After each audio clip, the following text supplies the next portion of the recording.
President Tinubu implements special investigators report. CBN takes over 4 banks. Police arrest 3 suspects in connection with disappearance of day-old baby in Nasarawa Hospital. Dilapidated state of roads in FCT impedes operations of small businesses. On the foreign scene, Morocco elected as 2024 Human Rights Council president. Hello there and welcome to the News Hour on Trust TV. Sagir Ibrahim, thanks for joining. Yes, we start with stories here in the Federal Republic. Bola Tinubu, on Wednesday, began the implementation of the report of the Jim Obazi-led special investigation team with the directive to the Central Bank of Nigeria Governor Yemi Cardoso to sack the management of 4 banks and dissolve their boards.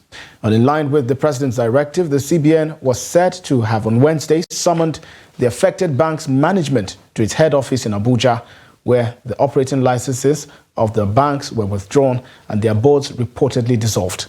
The affected commercial banks are Union Bank, Titan Trust Bank, Polaris and Keystone Bank. The implementation of the Special Investigators Report was initiated by the CBN at an emergency meeting supervised by the Apex Bank Governor Cardoso. In a disturbing incident in the Lahatu Araf Special Hospital, Lafia, at least 3 individuals have been apprehended in connection to the theft of a newborn baby delivered through cesarean section by a 20-year-old woman. Trust TV previously reported the 1-day-old baby boy's disappearance hours after the birth on Tuesday, January 9th, 2024, allegedly taken by an unidentified stranger.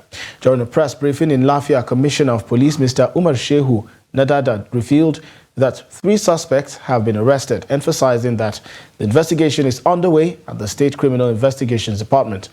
According to the commissioner, the incident was reported when the caregiver left the baby with a stranger in the postnatal ward around 6 a.m. The mother, Wasilat Suleiman, expressed her anguish and pleaded for assistance in finding her baby. The hospital's acting head of obstetrics and gynecology, Dr. Mohammed Salihu, stated that the management's collaborating with the police to identify the suspect through CCTV footage. The baby was delivered via emergency cesarean section on account of 2 previous cesarean section in labor around 3 a.m. That was yesterday. And immediately after the surgery, the baby was handed over to the caregiver. The woman was transferred back to the postnatal ward. The caregiver wanted to go home and pick something, and she decided to pick a total stranger and introduce her to the patient, that she will take care of her and her baby pending when she comes back.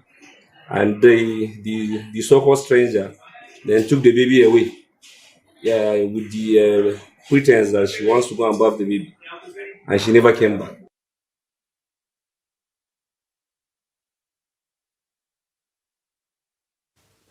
And back to the story on the planned implementation of the Obazi report by Jim Obazi on the CBN. Well, we have joining us now Bolade Idakolo. He is an economist.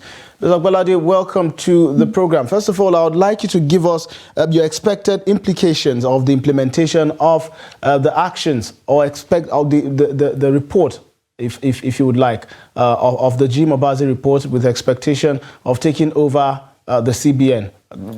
My apologies, of taking over the commercial banks.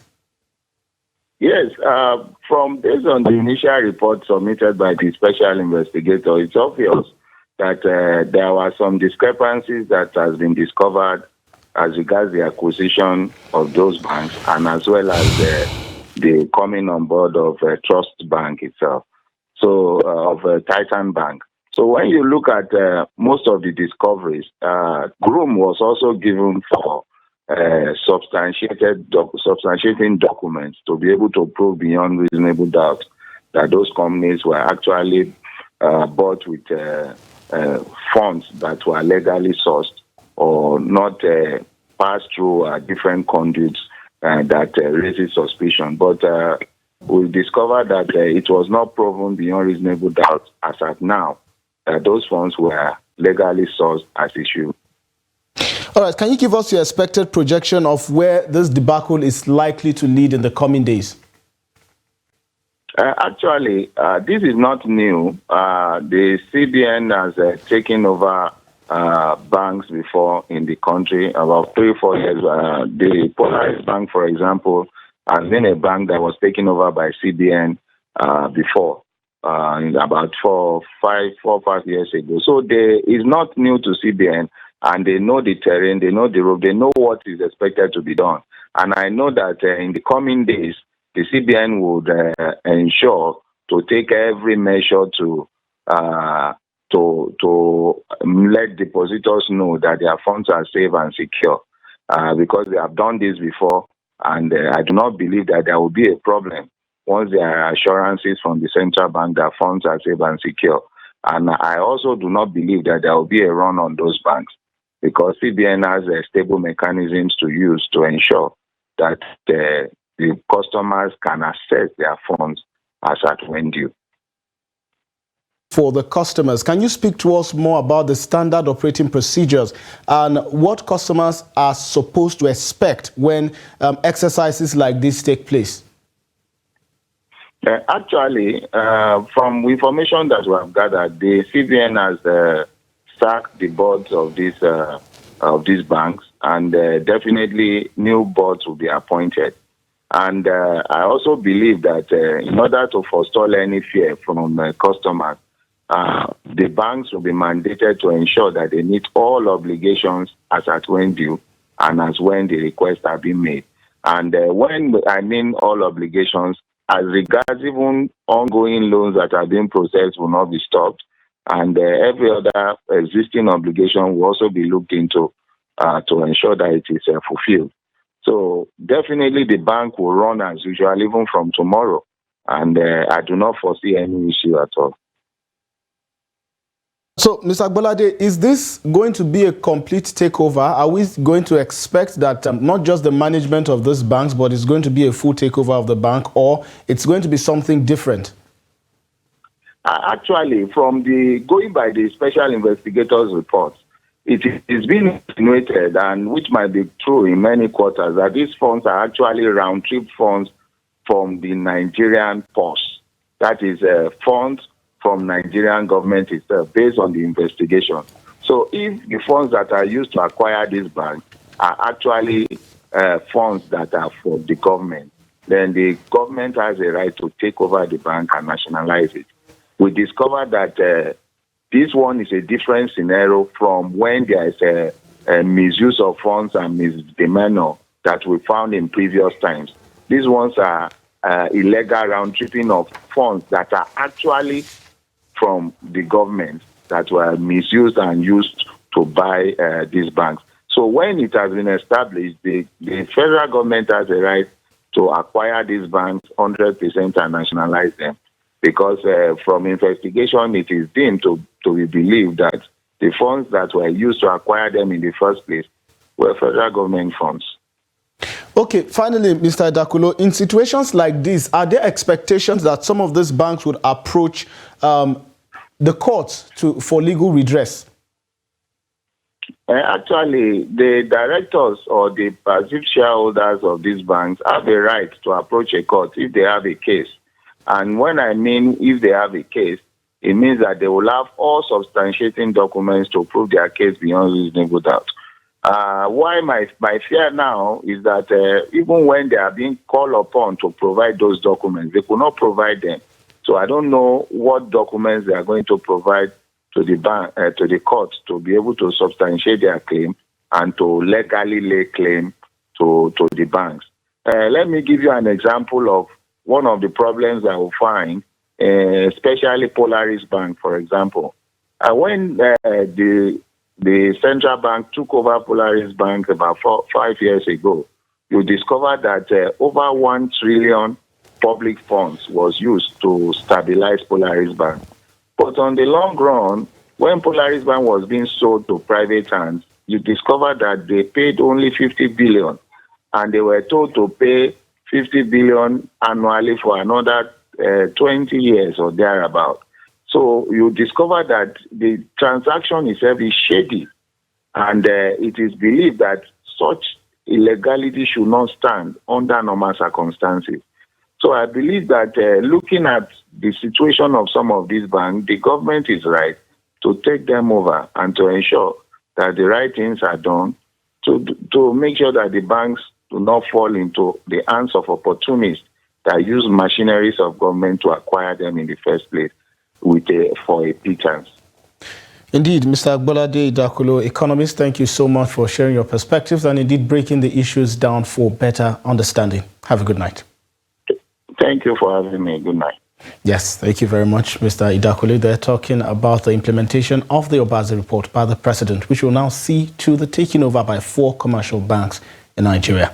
Moving on to other stories now, the Kogi State Commissioner of Police, Bertrand Onoha, has confirmed the arrest of 6 suspects in connection with the attacks of the senator representing Kogi East Senatorial District, Jibrin Isai Chucho. The State Police Command's Police Public Relations Officer, SP William Aya, disclosed this in a statement in Lokoja on Wednesday. The statement noted that CP Onoha condemned the attack on the said senator, stressing that no stone will be left unturned in their bid to arrest and prosecute the culprits. The police boss further assured that the suspects will be charged to court immediately to serve as a deterrent to others. The CP, however, appealed to the people of the state to remain law-abiding and continue to collaborate with the command and other security agencies in the area of sharing timely and credible information on the activities of criminal elements living in the environment.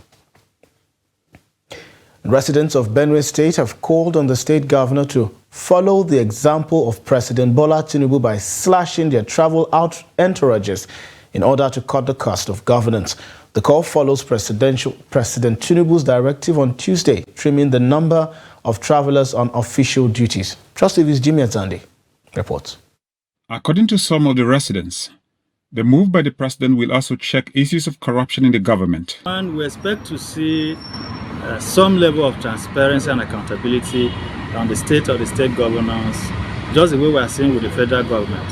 And in most states, people don't really seem to know what's happening. People don't even know about the allowances, and lots of things regarding the cost of governance. We expect that state governors should also be very transparent. They should be accountable to the people to let the people know what is happening and should follow queue and also reduce costs and ensure that across board, they see to it that the sufferings of Nigerians are reduced and that will move this country forward.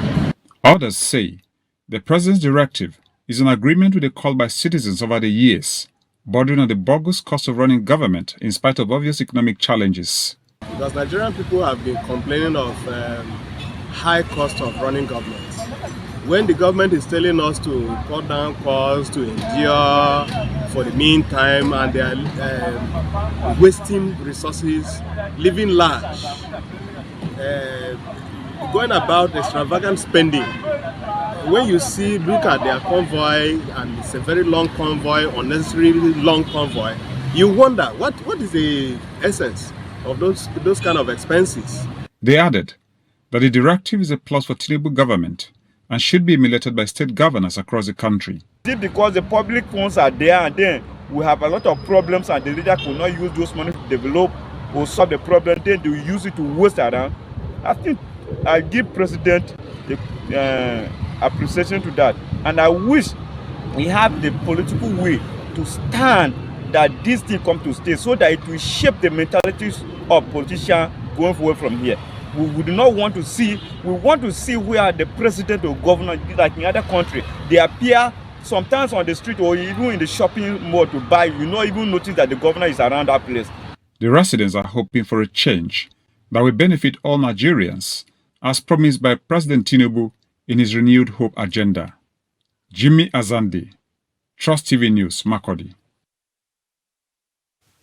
And the Economic and Financial Crimes Commission has seized the passport of the suspended Minister of Humanitarian Affairs and Poverty Alleviation, Betta Edu, and her predecessor, Sadia Umar Farouk, over the ongoing investigations into scandals in the ministry.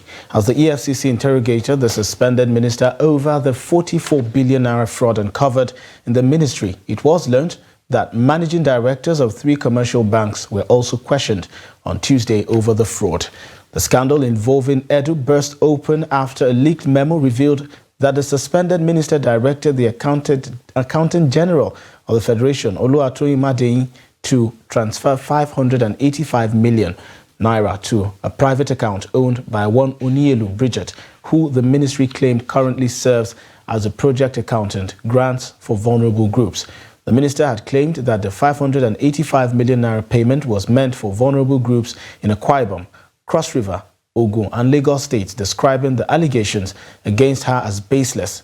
In deference to public pressure, the president on Monday suspended Edu and directed her to hand over to the permanent secretary in the ministry. The Federal High Court in Abuja on Wednesday ordered the remand of a former Minister of Power and Steel, Olu Agunloye, in the Kuje Correctional Facility. The Economic and Financial Crimes Commission arraigned Agunloye over allegations of fraud in the Mambila Power Project. Agunloye was brought before the Federal High Court in Abuja on Wednesday, where he pleaded not guilty to the charges read against him. The judge, however, ordered that the embattled former minister be remanded pending when his bail would be granted. And the Supreme Court has reserved judgment in the appeals by the People's Democratic Party and the All Progressives Congress against the election of Alex Otti as governor of Abia State. A five-man panel led by Justice John Okura adjourned proceedings after taking arguments from parties involved in the matter. The Court of Appeal sitting in Lagos had dismissed the petitions by the People's Democratic Party and its candidate, Oke Ahiwe and Ikechi Emenike of the APC. The APC and PDP are asking the Apex Court to nullify the election of Otti of the Labour Party as Abia State Governor. Moving on now, the Rivers State House of Assembly says it is yet to receive the medium-term expenditure framework and 2024 appropriation bill from the governor. Speaker of the House, Martin Amehule, who disclosed this while speaking on the order of the day at the resumption of plenary, lamented that the audited account of 2023 were yet to be submitted to the State Assembly, in line with the Constitution, adding that no explanation has been given. Here's the report. The Speaker, who cited relevant sections of the 1999 Constitution of the Federal Republic of Nigeria as amended, noted that the Constitution empowered the State House of Assembly to receive a report of the audited account of the state. Let me also remark here that we're in 2024 and that the medium-term expenditure framework for River State has not been presented to this August Assembly by His Excellency the Executive Governor of River State. And because it has not been presented, this House has not been able to look at it so that the performance of the government can be in line with the law. In addition to that, the 2024 appropriation bill is yet to get to this August Assembly. As it stands today, we have not received the medium-term expenditure framework. We have not received the appropriation bill for 2024. It means the state at the moment is operating without a budget. Members also presented the bill on the traditional rulers' law and another on the use of public facilities. The lawmakers unanimously agreed to write Governor Siminalayi Fubara to notify him of the delay in presenting the medium-term expenditure framework and the 2024 appropriation bill to the House in line with the 1999 Constitution. You used to ensure that before you use certain public facilities like schools or hospitals and all of that, you have to pay some sum. With the reason behind that law, the mischief that law wanted to cure was destruction of public properties unnecessarily. And so going forward, we're saying that, okay, considering the times and trends, that will no longer be necessary. So people can go ahead and use, once approved, can use public facilities without having to make any kind of payment. But the House is not taking away the power of the governor to do anything. We're only strengthening democratic institutions. The River State Traditional Rulers Amendment Bill 2024. Mr. Speaker, a bill for a law to amend the River State Traditional Rulers Law number 4 of 2015 and for other matters connected thereto. Mr. Speaker, this bill has 3 clauses. Mr. Speaker, when passed into law, this bill may be cited as the Rivers State Traditional Rulers Amendment Bill 2024. Bill for a law to repeal the Rivers State Advertisements and Use of State-Owned Property Prohibition Law number 7 of 2022. Mr. Speaker, this bill have 2 clauses that, if passed, may be cited as the Rivers State Advertisement and Use of State-Owned Property Prohibition Repeal Bill number 1 of 2024. The Speaker urged the House Committee on Public Accounts to investigate why the Auditor General of the state has not submitted the 2022 audited account of the state to the House. And joining us now via telephone is Sunday Wugira, a legal practitioner, to discuss developing issues around the Rivers Appropriation Bill. Welcome to News Hour, Mr. Wugira. What's the expected legal consequences of the current delay, especially seeing that the governor had sometime in December last year submitted a proposed appropriation bill to a 4-man state assembly led by Ederson Ehie at the time? Well, good evening, and thank you very much for this lecture. Actually, what is playing out now is not very. Barrister Wugira, can you do well to speak up? I can barely hear what you're saying. All right. Like I was saying, I said what is playing out in Rivers State is novel, and it's quite interesting.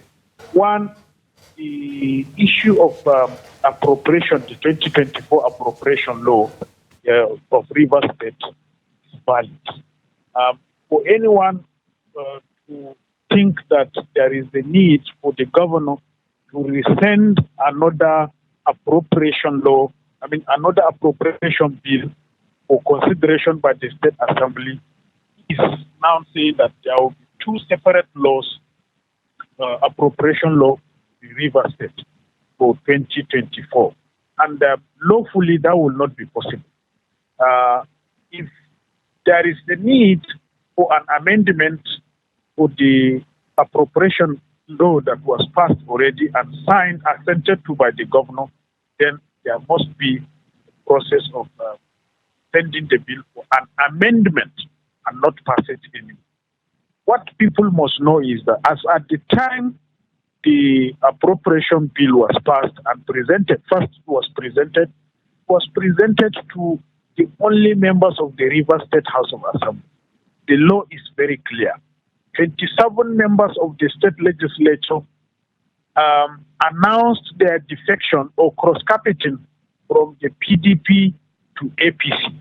By virtue of the provision of the law and the constitution, as far as the grown norm of this country is concerned, these 27 are no longer members of the Rivers State House of Assembly. Anybody that is thinking that they will bring them back through the back door is definitely a person that is trying to injure our democratic growth and development over time. And election must be conducted to replace these 27 members of the legislature in Rivers State that cross-carpeted. That is the position, and that is my opinion anyway. I believe it is in line with the position of the law. So, as far as Rivers State is concerned, they have a 2024 appropriation law that is in operation now. Okay, Barrister Wugira, is there any expectations that there might likely be probably a full-blown court scenario here, especially bearing in mind that you had spoken earlier about the fact that the 27 lawmakers who had defected earlier ceased to be members of the State Assembly as it is. But here we are seeing pictures of them attending plenaries and participating actively in the activities of the legislative. So in the coming days, do you expect any form of friction as a result of all of this developments that, started from the beginning with the issues between the governor and his predecessor, of course, the current minister of the FCT? without doubt there will be crisis. And I think the best way out of it is to test the law by going to court to seek for an interpretation. You know, can anyone who has been, who has defected and his seat is validly declared vacant, still come back and be admitted into the state legislature? You see, the problem we have in Nigeria as a people and as a nation is the fact that we always try to give room for illegalities to suit our own interests. And that is not good for us. This is injurious to our polity. And we must take ourselves serious. We are making ourselves a laughing stock in the Committee of Nations. Because you can't just be in 1 hour in tune with the law and at the next hour you are just trying to circumvent the law. That is not possible. We are not helping ourselves, and we are not growing democracy, and we are not even serious as far as the law is concerned. You know, these people, they took the time, they announced their defection openly before the House. It couldn't, 27 people cannot just be drunk and just come and display their drunkenness in the open, that they have cross-carpeted from one party to the other, and the party that sponsored them to the Legislative House is never in crisis, is still not in crisis. Barrister Wugira, where do we draw the line? Can you hear me? Where do we draw the line between what is right and fulfilling the interest of others in this scenario? Because from your explanation, you've stated that based on the presentation of the governor in December, it means that the appropriation bill has been signed to law. But here we are seeing another speaker who, of course, was on the other camp during the developments back then. So where do we draw the line between doing what is right and fulfilling the bidding of certain few? Well, we don't need to draw any line. The line has drawn itself clearly.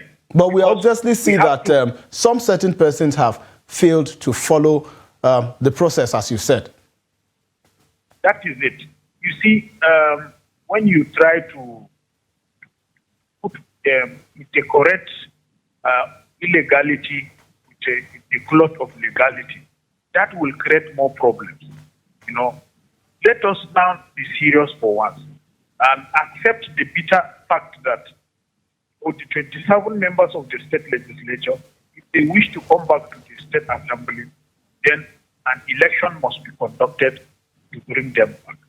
But so long as the law is what we believe in, the law is what we observe and apply as it is in total, not selectively, but across board, not minding whose ox is God.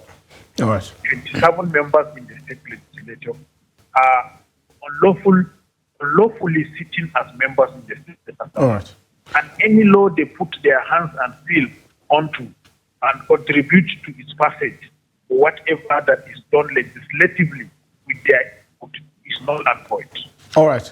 All right, Barrister Sunday Wugira, thank you so much for your contribution on the news, especially as it relates to the development in Rivers and its 2024 appropriation bill. Have a good evening. Yes, moving on now, Boru State Governor Babagana Zulum has officially assented to the estimated 358.7 billion naira 2024 appropriation bill. The governor granted approval during a courtesy visit by the Boru State House of Assembly leadership at the council chambers. The 2024 budget saw an increase from 340.6 billion to 358.7 billion naira. Governor Zulum, while expressing gratitude for the collaborative efforts with the legislative arm, referred to the budget as a living document aimed at delivering democratic dividends to the people of Boru State.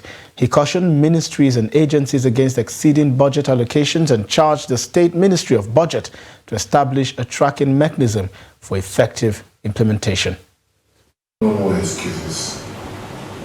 The budget is a living document. Where we have problems or non-provision in the budget or exhaustion of the provisions in the budget, we have laid down rules and regulations that will ensure supplemental appropriation or that will ensure environment and others. Take note, if you don't have budget, please don't send it to me. It's a capital function. If you don't have budget, don't send your request to my office. Neither send to the state executive council for consideration. And then the ministry has to put in place appropriate tracking mechanism that will ensure budget implementation. Budgeting is very important. Yes, we do some things that are not very explicit in the budget, but still, we must have provision in the budget line. And where there is necessity, I think the provisions are there for us to make some certain amendments to the budget or provide additional budgets. You're watching the news hour on Trust TV. Coming up after the break. Education stakeholders put spotlight on fake degrees scandal.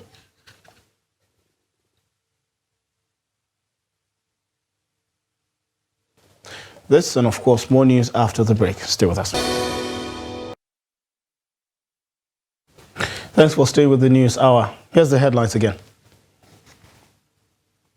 President Tinubu implements special investigators report. CBN takes over 4 banks.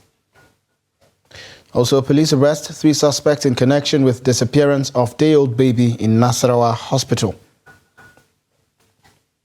Moving on to more stories now. The inadequate road infrastructure in the Federal Capital Territory is impeding the development and growth of small businesses. Well, Trust TV's Ibrahim Ismail explores the impact of the poor road network on local businesses through conversations with operators in the city. Here's his report. Abdulaziz Alabi, a vulcanizer with a small workshop along the Antad Road leading to Antata Estate, Gwarimpa in Abuja, laments losing customers due to the road's poor state. This predicament is crippling his business amidst the current economic challenges in the country. Not everybody to come here to waiting car because of the road, as the road be the dust. Some people know they like to park the car to work for here because of the roads. No, some people they go one place where we say you do okay, then can be comfortable to work for. The deteriorating infrastructure in parts of Nigeria's capital is a cause for concern among residents. With the appointment of former governor of Rivers State, Nyesom Wike, as FCT minister, expectations are high that he will address the city's infrastructural issues. Customers used to complain that the goods in my shop are covered by dust, but they manage to accept it like that. I want the road to be repaired. Capital city of Nigeria, you're having this kind of road, not tied. It's really, really bad. There are so many roads like that are bad like this. It's not supposed to be so. It's not supposed to be so. Driving on dilapidated roads poses risk, causing vehicle faults and accidents that claim lives. Obifemi, an automobile engineer, sheds light on this issue. When the road is more terrible, it's smooth, we won't have those problems. But when the road is bad, you find that when by the time enter Gallop, like 2-3 times, I found they have the problem with their shock absorber and the other thing like ball joint tar on there, they will do slack.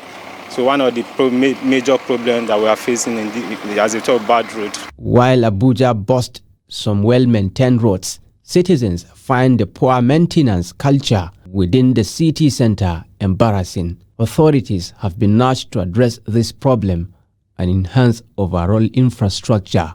Ibrahim Ismail, Trust TV News, Abuja.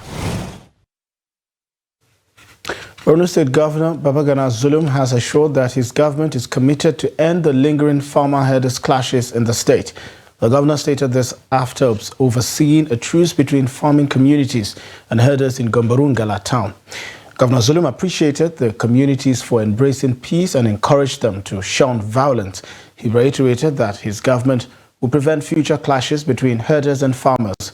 Zulum said a committee has been set up to address the farmer-herders conflict.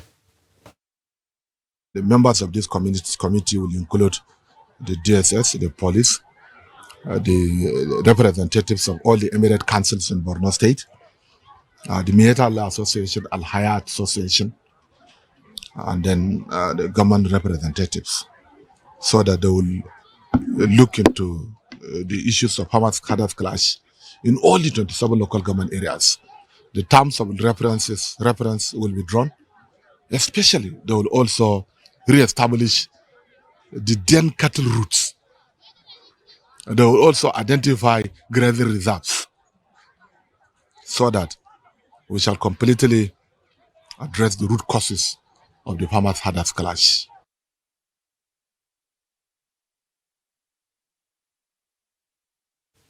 The Nigerian Customs Service, NCS, says it is taking proactive steps to ensure that challenges facing the organization are handled squarely.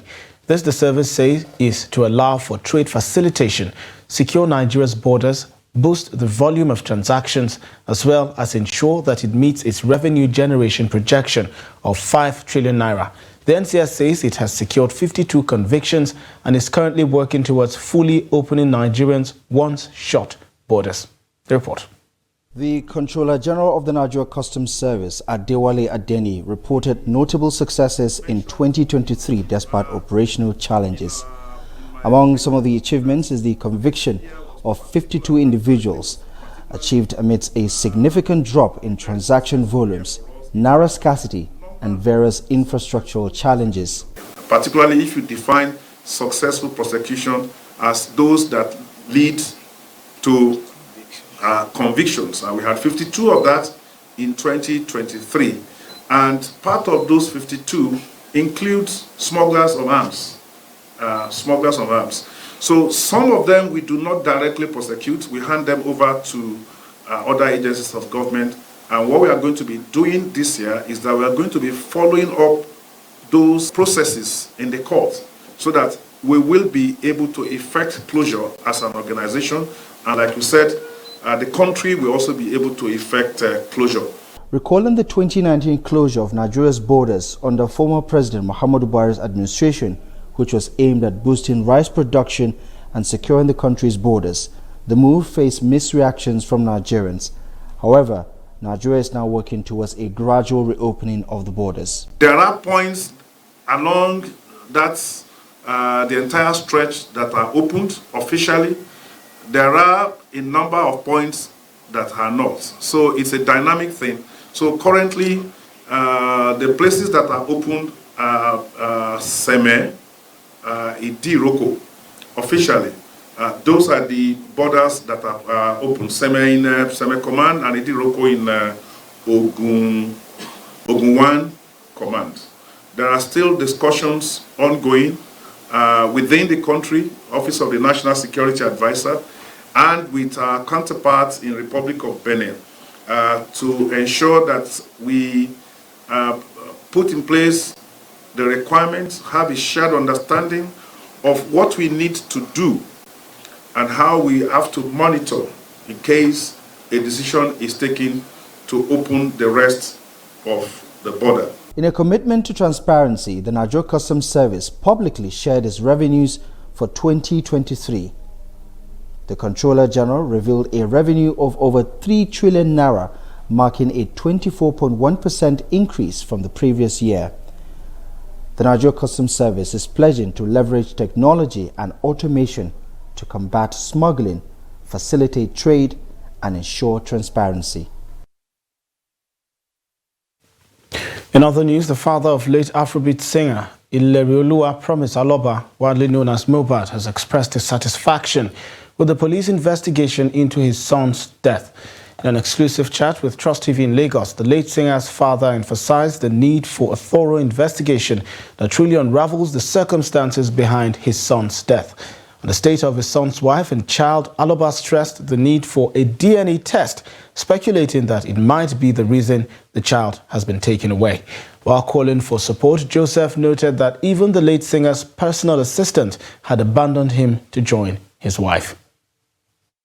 I did not satisfy with the investigation because a lot of things I've been saying outside is not really right. Because firstly, when I carry Mohbad body to police station, my expectation is that maybe they will follow me up to search for the house or to do the necessary thing or to give me the police report, which they did not give to me. So those are the areas that police are not really working fine with me. Investigate. Really, most people that are living with Mohbad, they should ask them questions. They should call up them. People that are living with him, they should call them together. So they are searching through their phone, they will know the exactly working Mohbad. At least a lot of people are living with him. So the investigation, I'm not really satisfied with it. What happened to Mohbad? They have been taking this boy away from me because I can still say it's my son, it's my grandson. Because when Mohbad was alive, 3 days to the death, he had to carry the baby, give it to me, which means that he did not reject the son when he was still alive. But the main thing that I'm asking of is that DNA. Maybe that would be the reason why they not taking from me. Yes, I can see bullets that is still clear, that we are still looking for the justice. But some people are wanted to faster more than what is happening in the family. Because government is handling this, they cannot faster than the government. So that's why people are in the haste to get the judges. And I myself, there's a lot of delay that make people weak. And delay can result to denial sometimes. So I'm still begging government that they should put more effort so that everything will still go on fine as people are expecting. And stakeholders in Nigeria's education sector have expressed concerns over allegations that fake professors are working in some universities in the country. This followed the recent investigative report that exposed the fraudulent ways of obtaining degree certificates from neighboring West African countries. Hamid Oyegbade files the report. The media space has been awash with news of a purported list of fake professors currently serving in some federal, states, and private universities nationwide. Why the controversy over fake degrees rages on, a statement by former Executive Secretary of the National Universities Commission, Abubakar Rashid, in 2019, that the regulatory agency uncovered about 100 fake professors in some Nigerian universities surfaced again in the media space.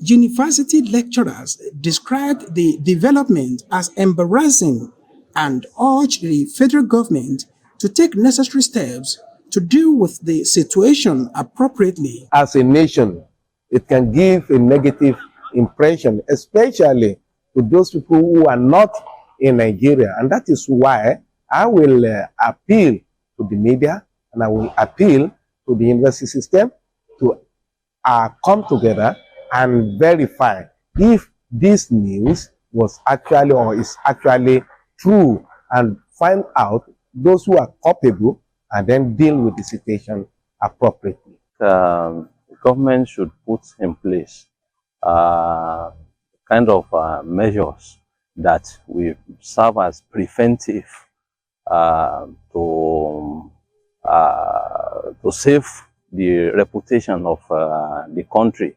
The Vice Chancellor of Fountain University, Osogbo, Osun State, Olayinka Ramota Karim, advised university authorities in the country to ensure thorough scrutiny of the certificate of their lecturers.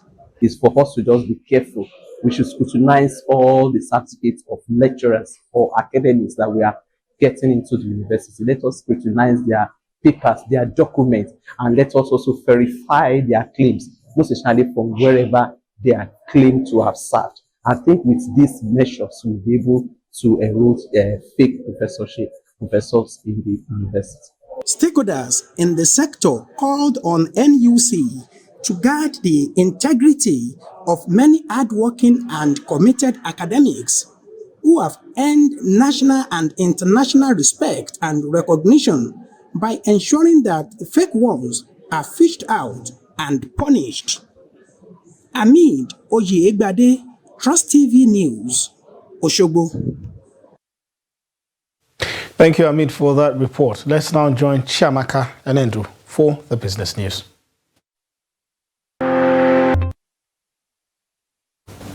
This is the Business News segment. My name is Chiamaka Enendu. We begin with news coming from the World Bank, as the World Bank has projected that Nigeria's economy will grow by 3.3% this year. The bank disclosed this in its recent Global Economic Prospect, where the latest growth projection for Africa's largest economy, that is Nigeria, is about 0.4 percentage point higher than the 2.9% it is expected to have closed last year. And meanwhile, the projection is slightly behind that of Sub-Saharan Africa, which is to expand by 3.8%, but far modestly above the estimated global average of 2.3%. The latest projections for 2024 and 2025 are way above June's forecast, which were 3 and 3.1% respectively, revalidating the Global Bank's rising confidence in the prospect of the economy since downstream oil and foreign exchange reforms that started the mid last year. And according to the report, Nigeria's inflation will gradually ease as the effects of last year's exchange rate reforms and removal of fuel subsidies fade, with the structural reforms expected to boost fiscal revenue. We move now to Lagos State, where the Lagos State Internal Revenue Service has announced January 31st as the deadline for businesses and individuals to file their annual tax returns for the year 2023. And this was disclosed by the head of Relations Management Unit of the LIRS, Mojisola Aboyade Cole, where she said that businesses can file their tax returns electronically via the e-tax platform, as it has been done in the last 4 years, adding business owners are mandated to law to file their tax returns on behalf of their employees. And she further stated that businesses are required to file 4 major returns on the platform, namely annual tax returns, income projection, withdrawing taxes and schedule of remittances. And on the deadline, she said that there are possible extensions, where she stated it has been the conventional practice for businesses to file their tax returns by the 31st of January, noting that the only exception was during the COVID-19 period. And in other news, in view of the growing health risk posed by the consumption of fake and counterfeit drugs and drug stuff in the country, the National Agency for Food and Drug Administration Control, NAFDAC, has urged the National Assembly to expedite action on a bill to impose more penalties on offenders. And while reaffirming its commitment to eradicating the menace of counterfeit drugs and unwholesome products from the Nigerian market, NAFDAC's Director General Mojisola Adeyeye said that stiffer penalties without an option of a fine would discourage perpetrators from engaging in such illicit acts. And in a statement signed by NAFDAC's resident media consultant, Sayo Akintola, the DG vowed to reduce counterfeit drugs and unwholesome foods to the barest minimum and make the illicit trade unattractive to the merchants of death. And she said the agency is intensifying efforts to ensure safety of drugs and food consumed by Nigerians. And at the forex market, we did see the Naira remain weak at both official and black market against major European currencies. And here is how the Naira fared in today's trading session. Now let's take a look at how the NGX fared in today's trading session, where the bears took over, leading to a negative ending of the day during today's trading session, down by 1.4% at 83,191.84. The market capitalization hit 44.9 trillion naira, while 1.641 billion shares, volume of shares, happened on the floor of the exchange today, valued at 25.37 billion naira, with 20,223 deals exchanging hands on the floor of the exchange. And to the gainers charts now, Cadbury, Veritas Capitals and Link Assurance ended up as top gainers, up by 9.92%, 9.79% and 8.70%. And on the flip side now, we move to the losers chart, where May Baker ended up as the top loser for today's trading, down by 10.00%, while Chams emerged following May Baker, down by 10.00%, and Cavington ended also on the losers chart.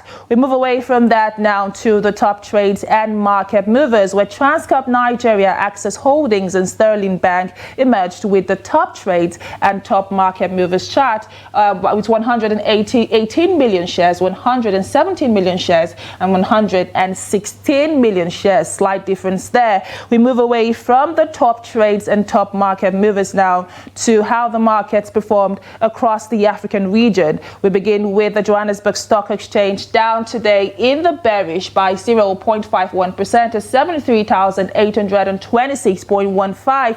The Ghanaian Stock Exchange also ended in the bearish, down by 0.00% to 3,128.86, while the Nairobi Securities Exchange ended in the green, down up by 0.3% at 92.57. And we've seen a repetition with regards to the bearish trend across Africa, in Nigeria, in South Africa, and in Ghana. And right about now, let's see how markets across the world performed during today's trading session.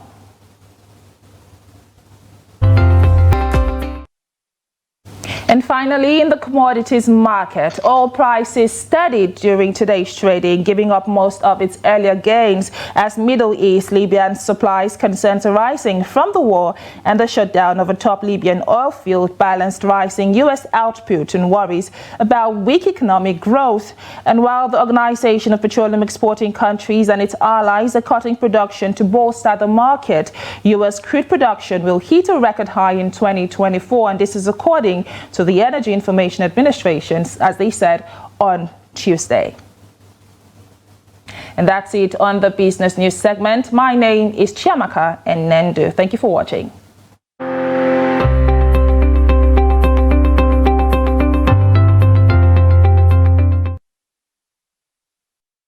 Many thanks to Chiamaka Nendu for the business news there. Moving away from Nigeria now, Morocco's ambassador in Geneva was this Wednesday elected president of the United Nations Human Rights Council in 2024 in a rare secret ballot among member states.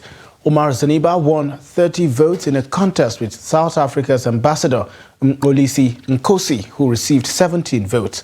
It was Africa's turn to take the presidency of the UN's top rights body, but African nations could not agree on a single candidate from among its 13 members of the council, hence the rare secret ballot.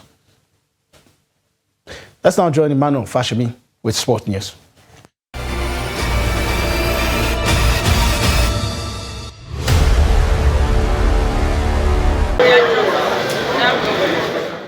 The Super Eagles of Nigeria have landed in Abidjan, capital of Côte d'Ivoire, for the 2023 Africa Cup of Nations. The players, officials dressed in traditional African attires, left the Murtala Muhammed International Airport, Lagos, for Abidjan on Wednesday and touched down in the capital city in the afternoon. The contingent arrived in Lagos from Abu Dhabi, United Arab Emirates, on Tuesday.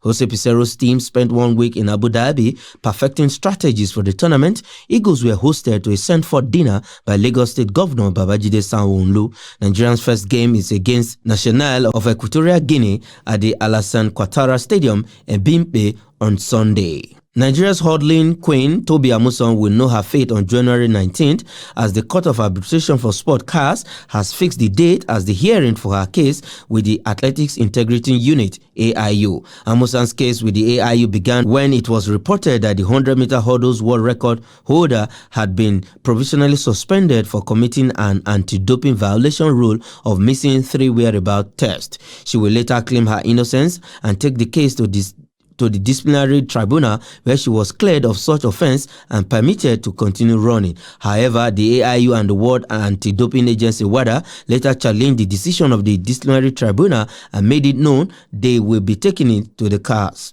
While the AIU filed its appeal on September 15, 2023, WADA followed suit 2 days later, showing their desperation to find the Nigerian guilty. With the CAS set to be the final decision maker, Amusan and her team will be hoping that everything works in her favor to enable her compete without any external influence. CAS hearings are not open to the public and are conducted in person by video conference or in a mixed format. And that is sports. I am Emmanuel Fashimi.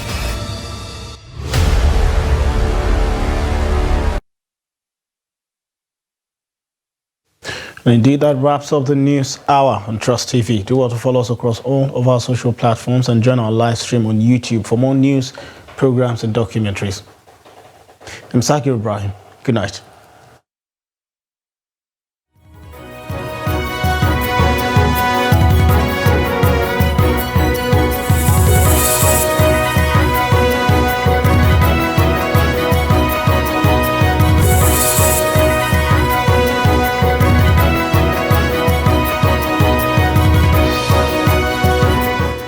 Daily Trust News Center, this is the News Hour.